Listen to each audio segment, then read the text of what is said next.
All right, my beauties and bees. Who is ready for some sci fails? And thank you. Yeah, I'm mesmerized by my beads too. I actually have a couple of chains. I decided to only wear one though. Today I have a whole bunch of beads. I love beads. They're my fidgets. I like playing with them. Good to see everybody. Thank you so much for sticking around.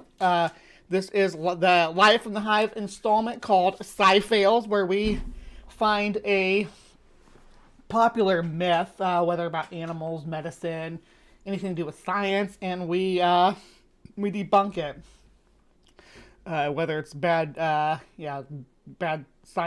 medical takes like windmill cancer, or videos about the deadliest animals to live in with dinosaurs, and they give all kinds of bad information. That's the kind of stuff we generally tackle here. But today, decided to go a different direction. Today, I'm just going to watch a video about a little bird. Y'all like little birds? Yeah, me too. Let's watch it. As it will willingly.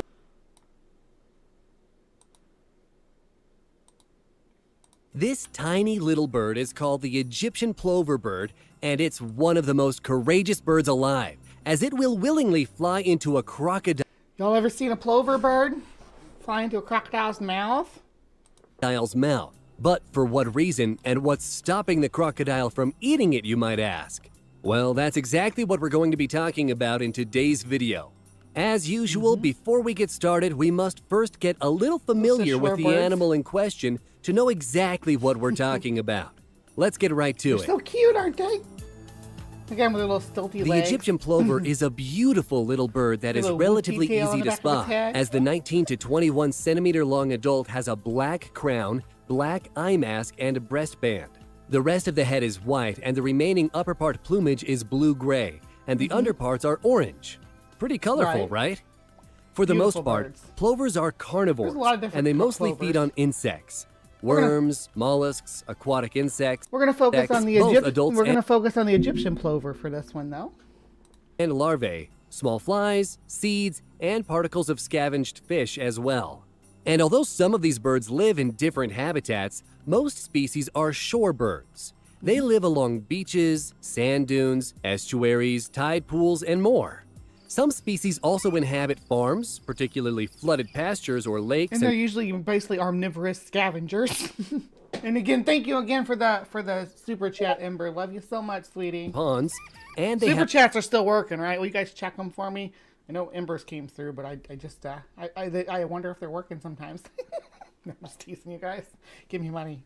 A lifespan of around 5 to 6 years. But enough about the plover's characteristics. Let's get to their weird relationship with crocodiles and why they are called crocodile birds. To dissipate heat, crocodiles will bask on the banks of rivers and swamps with their mouths. You see those pictures of the plovers in the crocodile's mouth? That's crazy. They were like right and standing in the crocodile's mouth. Open, and that's when the plovers come along. The birds recognize the invitation and, using their sharp little beaks like a toothpick, they remove the bits of meat from... Again, they climb right inside. That one's literally hanging from the roof of the crocodile's mouth, picking meat from its teeth. Freaking amazing. Look at these guys all down here. There's a whole bunch of them. This crocodile has a whole flock of birds in its mouth, and it's just chilling. Between the crocodile's teeth. This feeds the plover and removes parasites from the croc's mouth.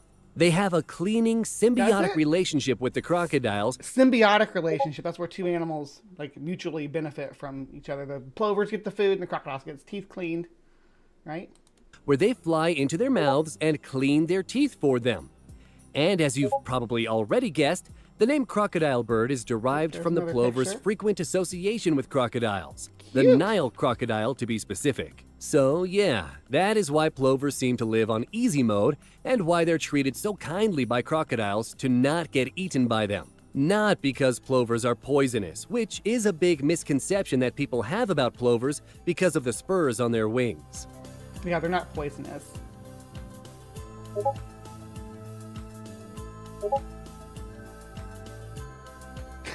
Thank you, Maya. You're so The plovers so provide sweet. crocodiles with greatly needed dentistry. That is why there's... Do crocodiles need dentistry? Are they in great need of dental assistance to maintain their teeth. Now that's an interesting claim.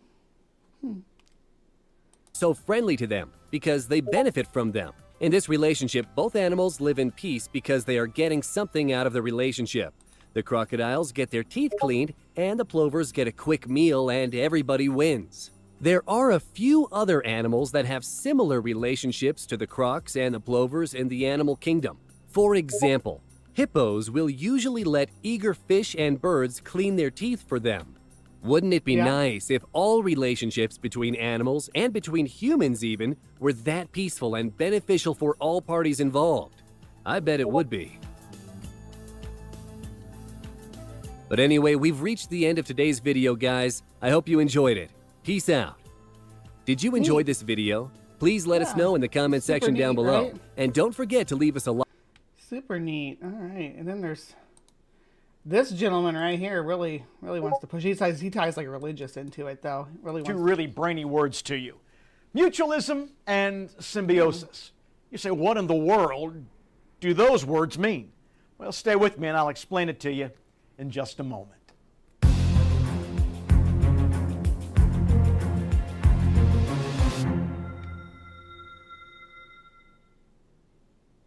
Symbiosis is a mutually beneficial relationship that exists between different people, different groups. It's a relationship that is marked by persistence and is absolutely necessary for survival. Mutualism, though, operates while with the same principle spoilers on a different basis.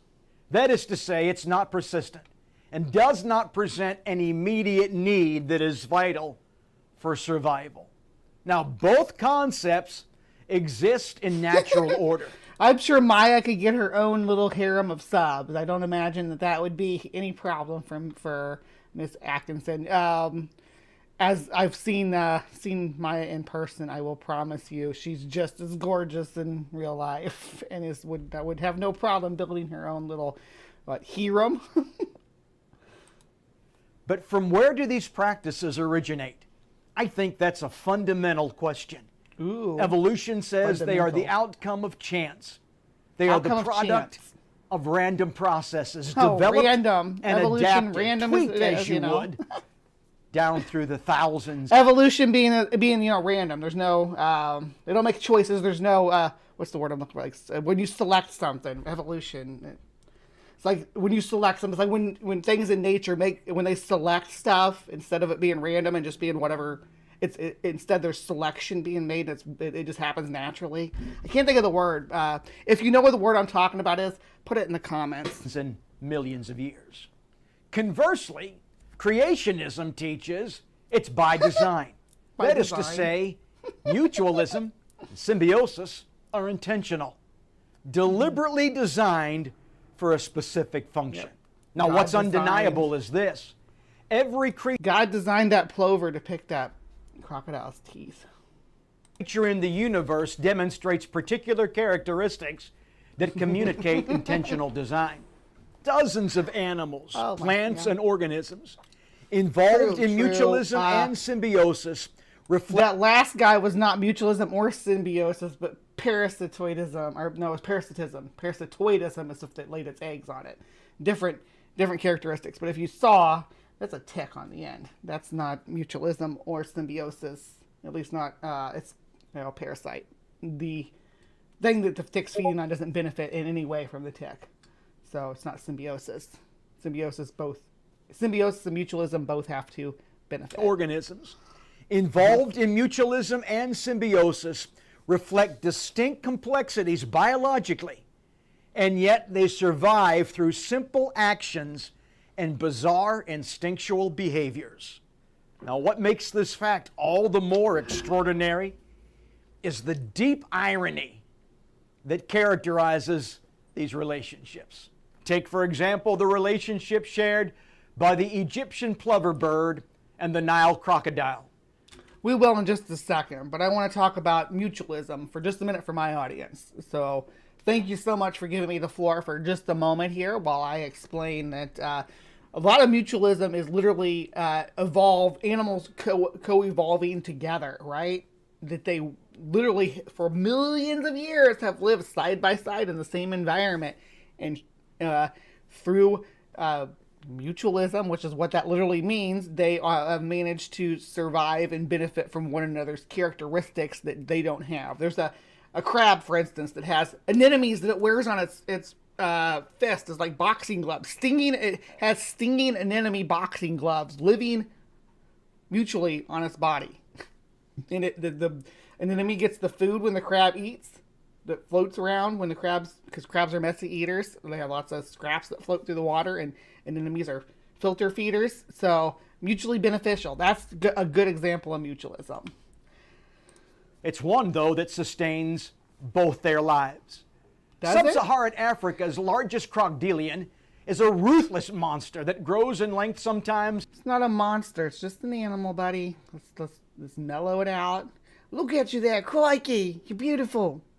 Let's think that way instead of horrid monsters of the Nile. Let's go. Exceeding 20 feet. It can weigh up to 2,400 pounds, and it's discovered in 26 countries. It is considered an apex found in 26 countries hunter. It is categorized as a generalist. That means it's not picky when it comes to its cuisine. That's not a Nile crocodile either there. Its diet consists primarily of... The last video had lots of pictures and stuff that, and videos and stuff that don't fit into the plover. Fish, but it will at times eat zebras, small hippos, birds, porcupines, and even other crocs.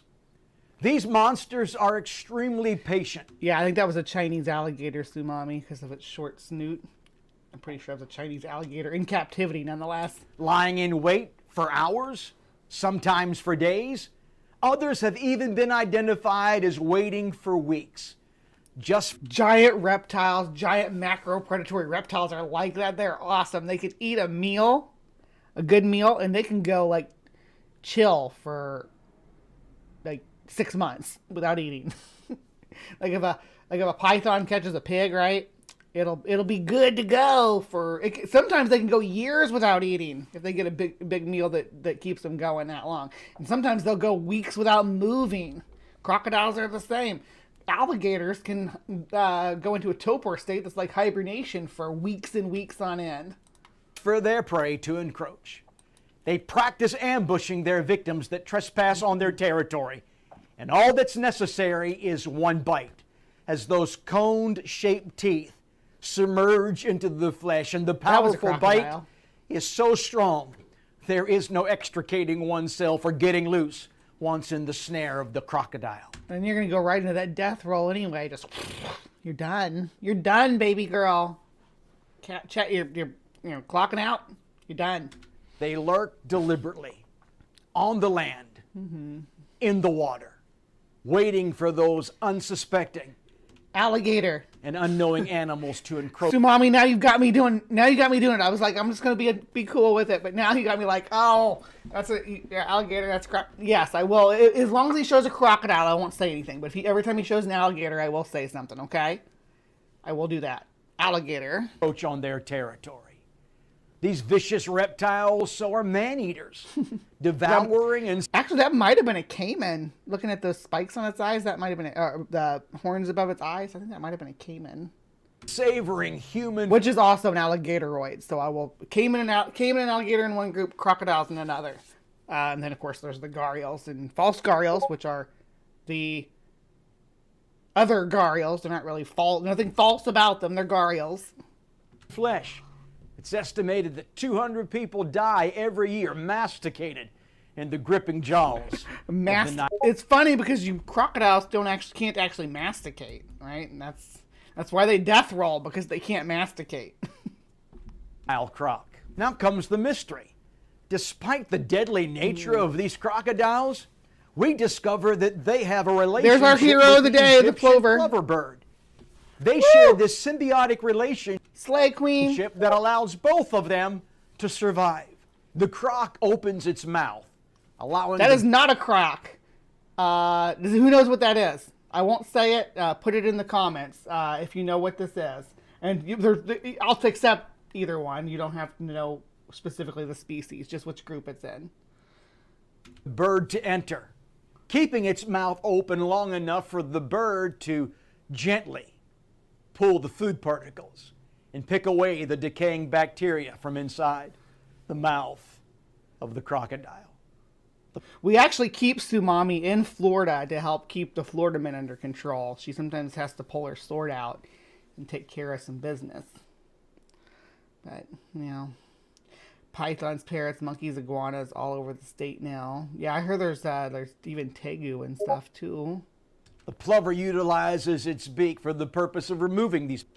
Good job, Jason Jacoby. I'll have to accept that answer. That is the right answer. Parasites, leeches, and worms, and the residue that is found left from the food that infested the crocodile's mouth.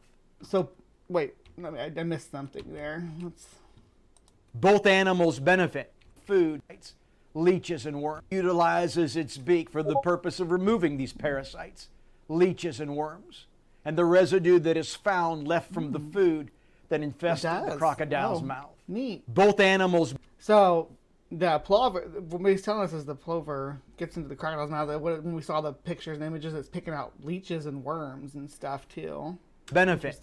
The plover appreciates a ready-made meal that provides a source of nourishment, and the crocodile receives dental care, valuable for teeth cleaning, which promotes crocodiles being in great need of dental care as they are. Yeah. Mental health, diminishing the possibility of disease and premature death. How is this symbiotic relationship possible? Is such an arrangement really the product of evolution? A collaboration of chance? It's not. Or is this interaction so unusual and yet so valuable, it could only be orchestrated by some sort of intelligent source? Did the crocodile simply one day forgo its basic instinct and allow the bird to go hopping around through its mouth instead of chomping down on it for a quick snack? Such a sophisticated relationship among these diverse creatures. It functions as, to me, some of the most telling signposts of creation is what I'm guessing we're going to say here. That this bird feeding on the particles in the crocodile's teeth, proof of intelligent design, pre-planning and programming. These are questions to think about, and perhaps the answers will give you a reason to believe. All right, neat story, bro, but unfortunately, oh no, unfortunately for you, my friend, the Egyptian plover bird, the bird that we've been talking about this whole time, it doesn't exist. I'm sorry. There's no bird that eats out of a crocodile's mouth. It's not a thing that actually happens in reality, right? There's never been documented. Not a single photograph, not a single video, not a single account by an actual naturalist researcher. The story comes actually from Herodotus, who is also known as the father of lies because of his nicknames about his exploits in Africa, in Egypt specifically.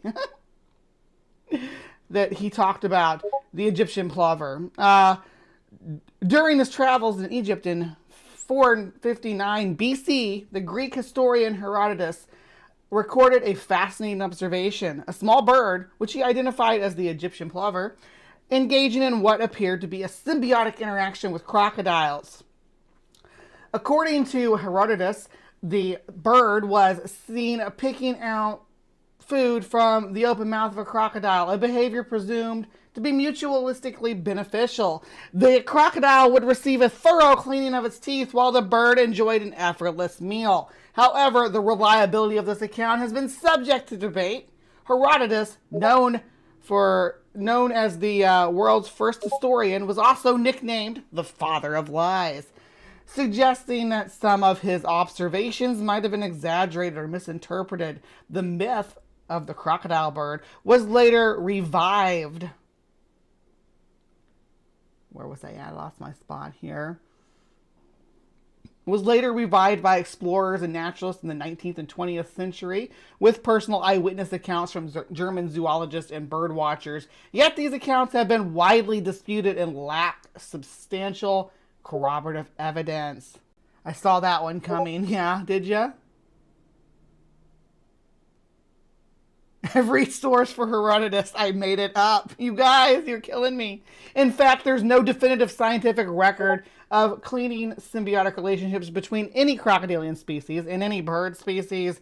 This absence of evidence casts doubt on the validity of the Egyptian plover's role as the crocodile bird. Despite the questionable authenticity of its behavior, the moniker crocodile bird undeniably adds an aura of intrigue and mystique to the Egyptian plover. It's a nickname that captures the imagination, painting a picture of a fearless bird daring to dance with one of nature's most formidable reptiles. Despite the questionable background, the nickname crocodile bird does make the Egyptian plover sound cool, don't you think? Anyhow, so now you're probably like, hey, Bree, what the hell? You just showed us videos and clips and photos of the plover eating from a crocodile's mouth. What the are you talking about? What the hell are you talking about? Okay, so let's look. We'll go through them. We'll go through them, babies, girls. Babies, I almost said baby girls. You're not all girls. Some of y'all are boys. Baby girls and boys and all my beauties and bees. We're going to go through them and look at them. So, all right, let's start here. Photoshop, right? Obviously. Lighting, color, everything. Photoshop. All right. And what else do we got? Photoshop. More Photoshop. Also not a crocodile or a plover, but regardless, Photoshop. What else do we have here? Here's our birdie. All right, we're going to hop back to this one. And you notice that a lot of these is just the birds running around the beach, right? It's not even anything to do with the crocodile. Of course, we'll come back to that in a second. Here's our Photoshop right there. This is an actual video, nothing to do with the plover though. And more Photoshop. We'll come back to that in a second. That's real. That actually happens. All right, so then we're left with this, right? The birds recognize. Then we're left with this video. Neat, very convincing that plovers are feeding from the mouth of a crocodile, right? Very convincing. Yeah, very convincing for the budget of a Thailand gum company. จระเข้มีวิธีทำความสะอาดฟันอย่างชาญฉลาดมันยอมให้นกคอคไดเบิร์ดเข้าไปจิกเศษอาหารตามซอกฟันโดยไม่ทำอันตรายและนี่คือน้องแจ็คผู้มีเศษอาหารเต็มฟันมาดูสิว่านกคอคไดเบิร์ดจะสนไหม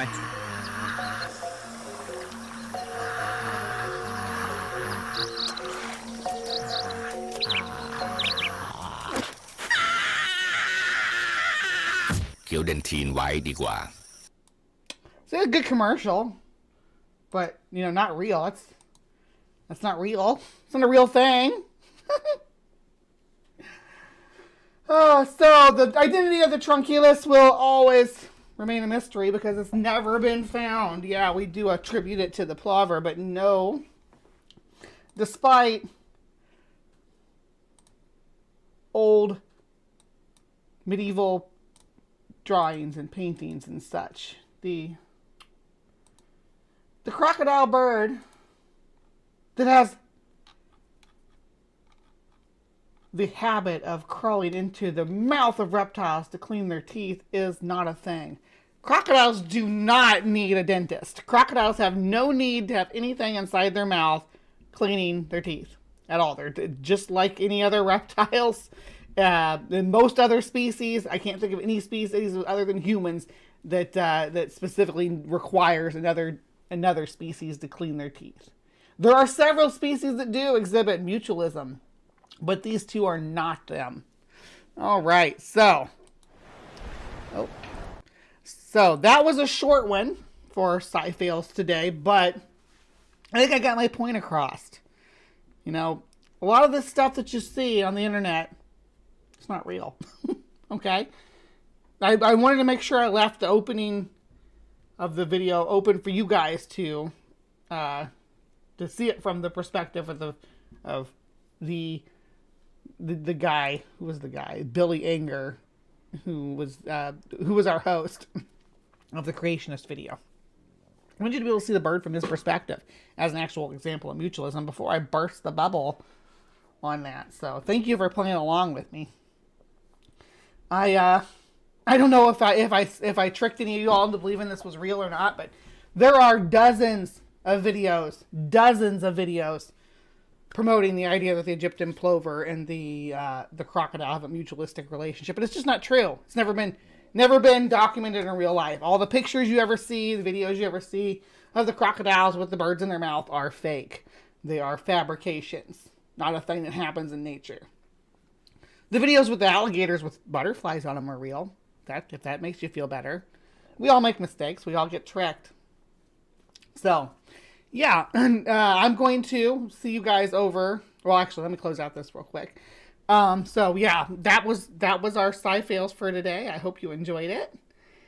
Did I get you? I got you. I got Mike. Woo! That was my goal for the day, was to get Mike. I feel like I won. All right, I will see you guys around. So please remember to be kind, take care, and we will see you next time.